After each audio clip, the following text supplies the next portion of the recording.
my name is Roger Luna. I am the leading expert on extraterrestrial life on this planet from the Society of the Aliens Are Totally Real, no matter what anyone says. Dr. John Balthazar. I got my degree from the University of Honesty. Oxford? Yes, that's what I said, Oxford.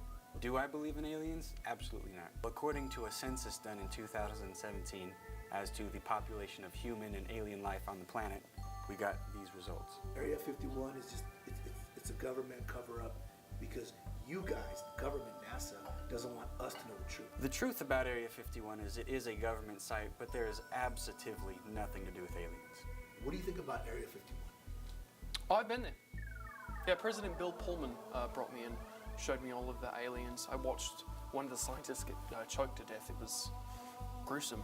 Area 51 is a government-run warehouse. They experiment on the weapons, the ships. A lot of us technological advances have come from their microwaves, Wi-Fi, nachos, actually. Weirdly enough, alien invention. What do you think about Roger Luna's claim that there are extraterrestrial beings around us and even living among us? You know, Dr. Roger Luna's claims are absolutely childish, frankly, and just not well thought out. Between you and me, strip mall diplomas and certificates aren't diplomas or certificates. I'll have you know that strip mall is 6 blocks from Harvard. How's that for credibility? What do you think of Dr. Balthazar's claim that there's just zero chance of extraterrestrial beings? Absolutely ludicrous.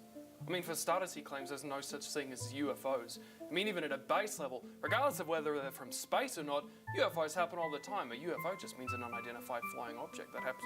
You could see a football, and if you don't know it's a football, it's a UFO, so his credibility is out the window. What do you think about people that get abducted? Well, Or claim they get abducted, sorry. people who claim they are abducted are delusional, often taking drugs or hallucinogens, or just lonely and wanting attention. While we would like to think UFO encounters would be positive, most interactions are more sinister than that. What do you think about people that get abducted?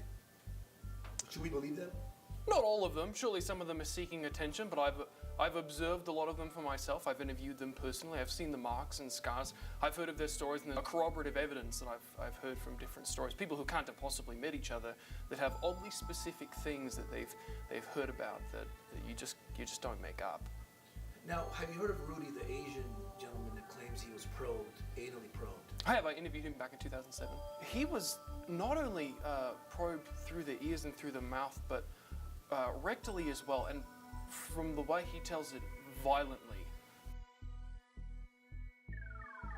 How did it happen? Where were you walking? Just walking down the street. I was getting ready for my seance, you know, normal like Tuesday night.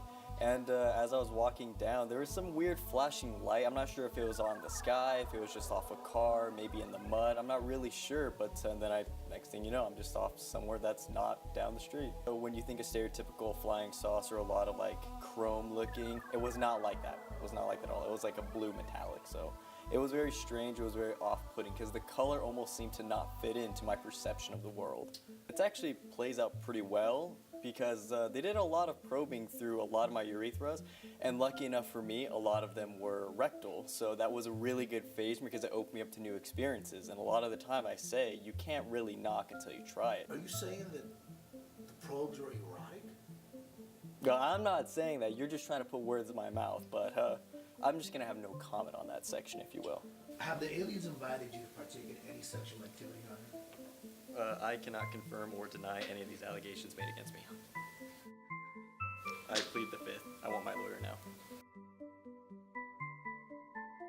Have you met Miss Phyllis? I have. Why does she wear the blue hat? She believes it blocks the signals from the aliens, keeps them from reading her mind, which is preposterous. They don't need to go from above, they can go from below, from the side, so the hat does nothing. I've told her that multiple times, but she refuses to listen to my advice. Hi, I'm Phyllis. Phyllis Herbertson. When was the first time you were abducted? Oh, you know, that was years and years ago. I think it was maybe 2003. Just taking the dogs for a walk that day, and it was just kind of an overcast day, and just enjoying my walk. And poor Buffy, she just starts going crazy, and I don't know what's going on. So I look up, and there's something coming towards me real fast. It's got like red and blue and green lights coming out the sides of it. And so I look up, and all of a sudden, me and Buffy were gone. We were not in Kansas no more, I'll tell you that. We were in some metal tube of some sort, and there was all sorts of instruments around us, and I was just nuts. I was just going nuts. I have no recollection of them probing me, but they must have, because now I hear them voices. You know, they tell me things to do. They tell me them things. That's why I have my little hat on, because, you know, sometimes it interferes with the, you know. Have you heard of Dr. Balthazar, the NASA expert who says that there are no UFOs? I have heard of him. I try not to expose myself to him because it's just ludicrous. It's just ludicrous. I mean, obviously I'm here, I'm living proof. I think poor Dr. Balthazar, I don't think he was hugged much as a kid. What do you think about like the movie E.T.? Have you ever seen the movie E.T.? No, I haven't. Did you have a childhood, sir? No, I don't believe so. He's very stubborn. I tried to tell him, and he don't listen to me. Some people suggest you're a psychic because you've been able to decipher Super Bowl winners for the last 5 years. Yeah, see. It's made you a lot of money, right? Yes, sir. Yes, sir. I don't believe that I'm psychic. I think it's the gift that the aliens gave to me. You know, if I don't wear my hat, then they tell me these things. Sometimes they tell me to do bad things, but sometimes they're real nice. What's the worst thing that they've asked you? They told me one day to gather up some feces and write some messages on A certain person. a certain person's garage door. There has been death threats against you. They have. Most uncomfortable was the death threat that was written on my garage door in the test came back. It was human feces. I'm not sure where someone got that much human feces. Interestingly enough, they replicated it in Comic Sans, which added to the insult a little bit. What do you think of people that think you're crazy? Well, you know, it takes all kinds of kinds in this world. But, you know, for those people that think I'm crazy, I think they're crazy just as much for not believing. So, what do you think? Aliens? Government cover-up? Thank you for watching.